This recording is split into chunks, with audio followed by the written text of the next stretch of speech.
Hey guys, welcome to my newest review here on Air Gaming. And just before I start, I just want to point out, yeah.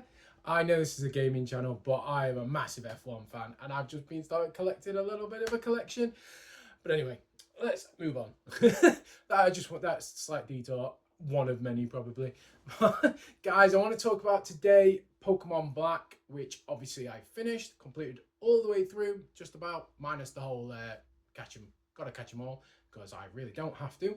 So I just wanted to get in with a review on this one. And obviously, as per normal, my normal system, I will split it into gameplay and story. We'll do the gameplay second, because I always do the more important things second, and I feel like Pokemon story is not that important, and hopefully you'll all stay. I want to say thank you for everyone who did watch the whole series, who supported me. Please do subscribe to the channel. At the end, we'll reveal what we're going to be playing next. But we'll start with the story, and go on then. Spoilers. Spoilers for the story. Well, some of it anyway. I've got to say, while it's the least important part of a Pokemon game, it probably is the best story of a Pokemon game I've ever played, or at least the most interesting. Philosophically, weird, I know, but it was. What the hell is going on with my hair? It's all weird. I did wash it earlier. I don't know what's going wrong with it. Anyway, I've had a bit too much sugar today, so I'm all hyped up.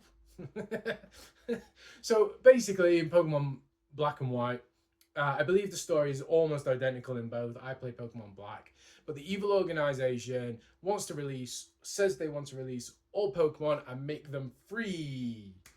To say that we're sort of controlling them and making them our slaves, forcing them to do things that they wouldn't normally do, like battle and work. I don't know if it mentions the work, but we definitely talks about the battling. And let's say it's quite an interesting story, quite philosophical in a way, for a computer game. Generally, not just Pokemon, a lot of games.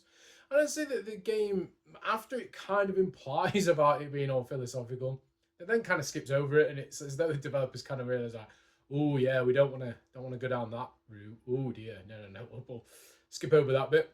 And it never really actually answers it. I think it kind of sort of jumps to it a little and kind of is like, and the bad guy becomes good. And I think in a way that really there's the real bad guy who actually isn't bothered about doing that. He just wants to control. And that's how they get over the fact that they've not really answered this philosophical question.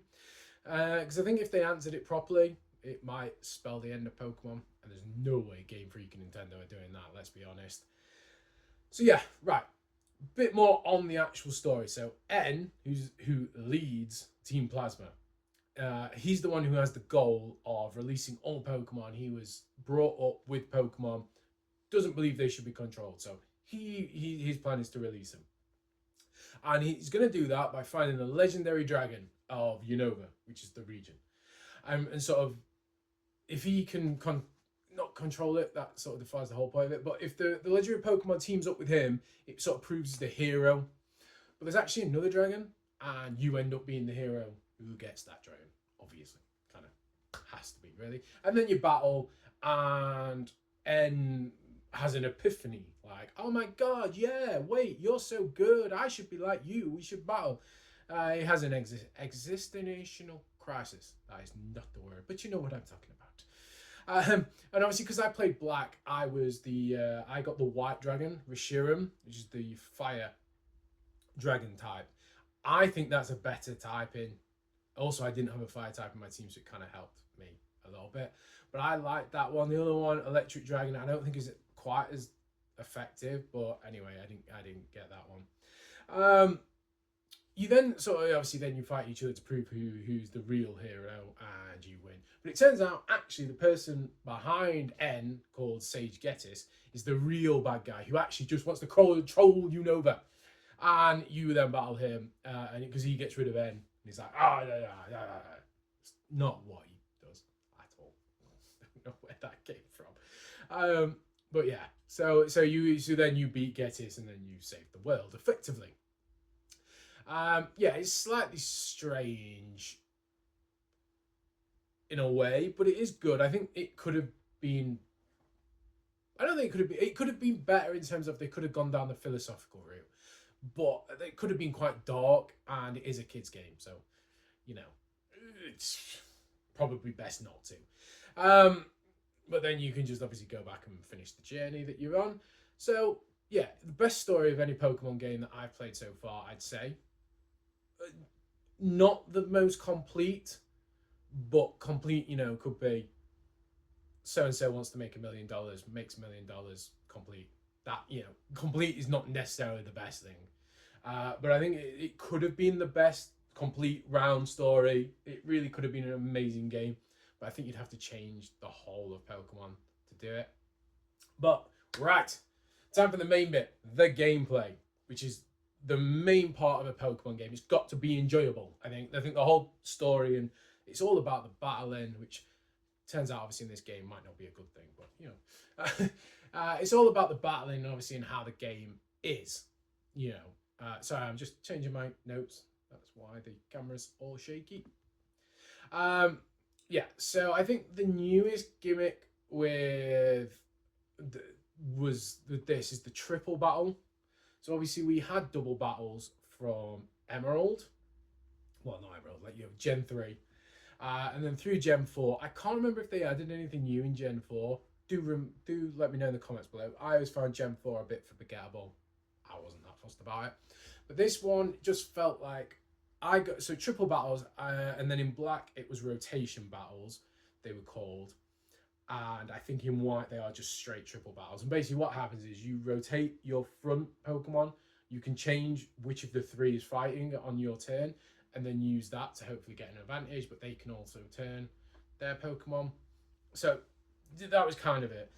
There wasn't many of them, handful, half a dozen maybe, but it felt like a lazy evolution, sorry, of the double battle that we all know and we all really enjoy. And I don't think any of the games after this have the triple battles in. Maybe Black and White too, but you know, the Gen 6 games, I don't know if they do. I don't think it was that great. In addition, you know, it just felt like a gimmick. It was fine. It wasn't a problem. It just didn't feel that great. But they did also improve the seasons in the game. So you get spring, summer, etc. But they're not matched to the real world. The days are, so day and night is, but the seasons aren't. They change every month. So when you change your month in the real world, it'll change the season, which feels like quite a good compromise. And there's certain parts of the game. So there's a certain Pokemon that changes its look depending on the season you catch it. So that's something. And what else? Oh yeah, there's at least 2 areas where it changes what you can access based on the season. So it gives you a reason to go back. I think one of the cities, if it's winter, you can get some items that you can't get otherwise. So it just adds a little bit of a thing. Not a major deal. I don't think it's a massive thing, but it's there. Yeah, I thought they were okay. I think one of the not a big thing, but something I noticed was the changes of the routes. So I feel like in the previous games, some of the routes were really just long-winded. There wasn't much there. They were very repetitive. And you're just obviously fighting trainers, going through long grass, but there's not really anything, you know, and a cave is a cave. Water route is a water route. This one, I feel like they changed things up a bit. The routes themselves, there weren't as many long ones that I can really remember. But they were very different. They were like usually 2-tiered, and you had to go 2 different routes. The water routes, I don't think there was any long water routes you could go on. They also had bridges. There was a lot of bridges in Unova, which I liked. I quite liked. It was a nice little 3D image that was quite cool. So yeah, I enjoyed them doing that. I just think it makes it less repetitive, more interesting, and it hooked me a little bit more. Sometimes when I was playing some of the other games, if I knew there was a really long route coming with not much happening, I would be dreading doing it, to be honest. This one, I don't think I got any of it. I don't think I really dreaded it. If I knew there was a long route coming, I might dread it, but then I got on the route and it was really good. So that was cool. I would also say the difficulty curve on this game was good, actually. Or, I mean, actually, it probably wasn't. thinking about it now, I wrote on my notes that it was good, but actually I don't think it was. So I did very little grinding apart from towards the start of the game where I normally do, usually up to about like level 15. Before the first gym, I think. Sort of, or before the second gym as well. So sort of did an early grinding and then basically didn't do any grinding for the rest of the game until I fought the Elite Four the second time around. Didn't do anything.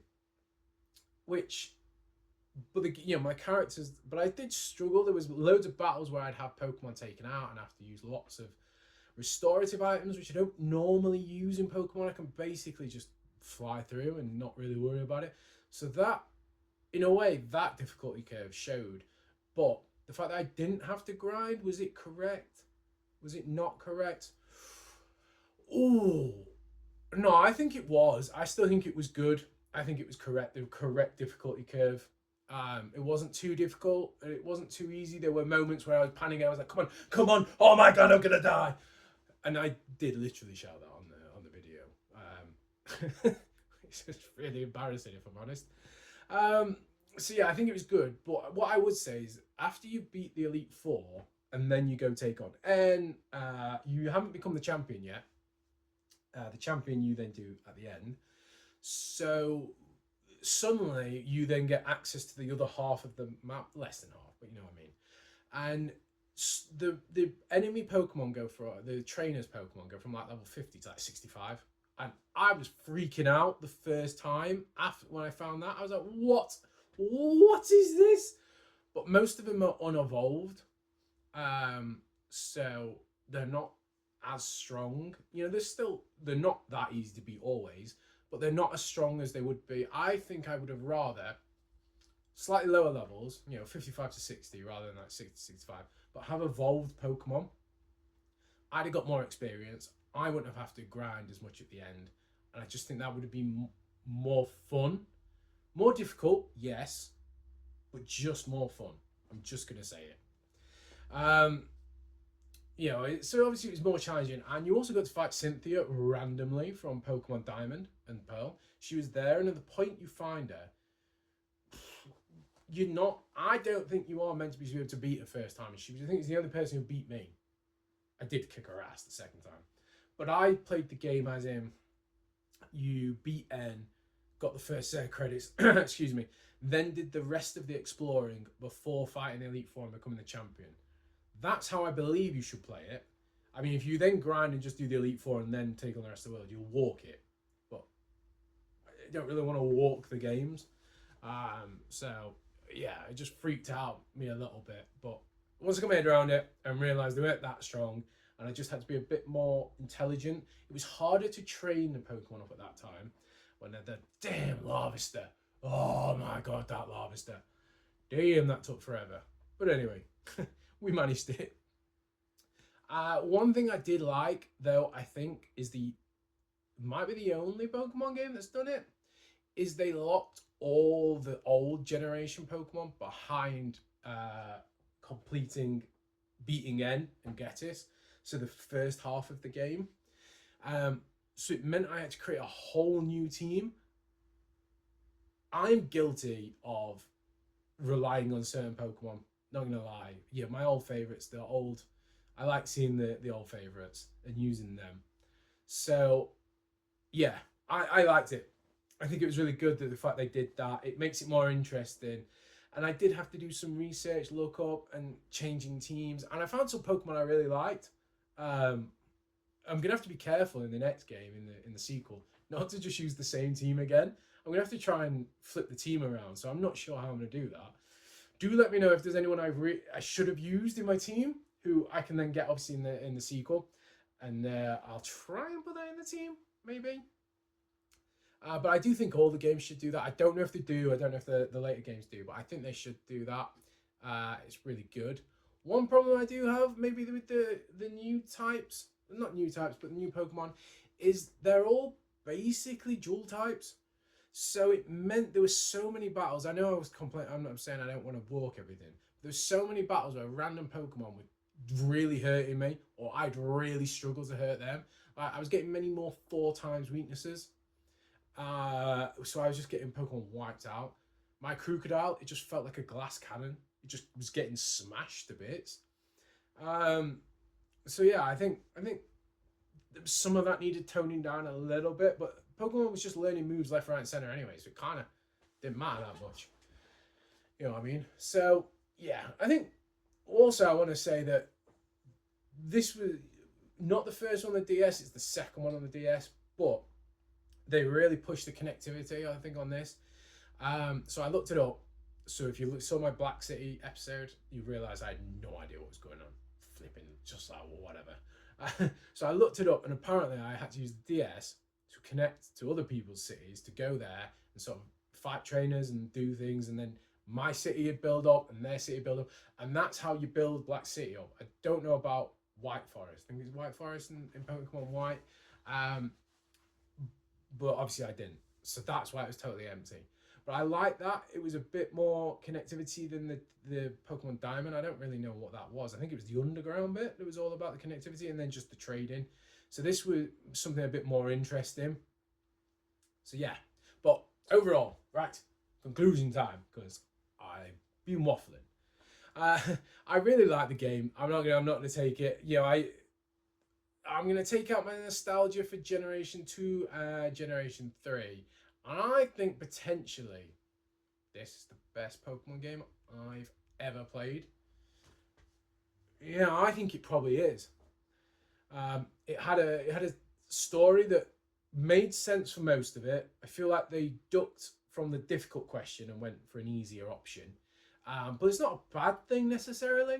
It was all right. But it actually had a story. I think probably since Gen 1, and Gen 2, Team Rockets was a reasonable story. It's just the restrictions of the tech back then that was the problem. So yeah, that was fine. And then, you know, I like the way the game works. The using the main the new Pokemon in your team, and the battling, and just the difficulty curve. Yeah, but I think the main proof of how much I like this game is that the next Pokemon game I'm going to play is the sequel. I'm not even going to go to one of the generations. Normally I'd go to another generation, but I'm going to go straight in with the sequel. And I looked this up. I looked up before I started playing, and Pokemon Black apparently people say is better than Pokemon White. So that's why I played that. Now apparently Pokemon White 2 is better than Pokemon Black 2. However, the legendary in that is still Reshiram, the same one.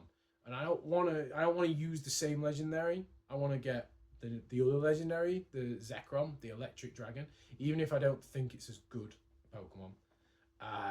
So I'm going to play Pokemon Black 2. I can't wait. Yay, we're going back to Unova.